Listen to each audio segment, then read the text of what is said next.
Yun guys, first time kong gumawa ng pork chop dito sa Manila. First time ko magluto ng pork chop kasi hindi naman ako nagluluto ng pork chop sa bahay.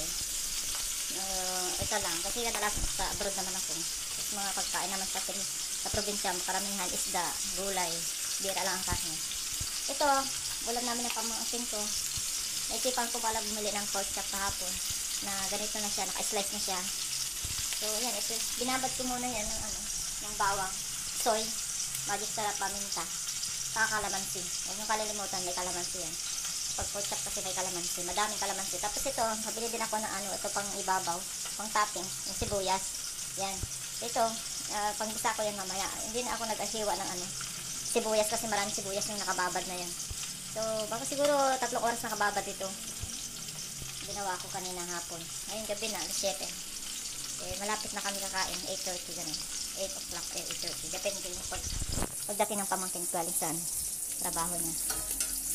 So, ganito guys.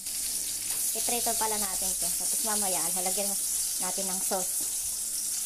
Prito muna natin mabuti. Oh, yummy. Yummy, yummy. Pala natin guys, para hindi yan tatalsik. Saka, mas mabilis maluto.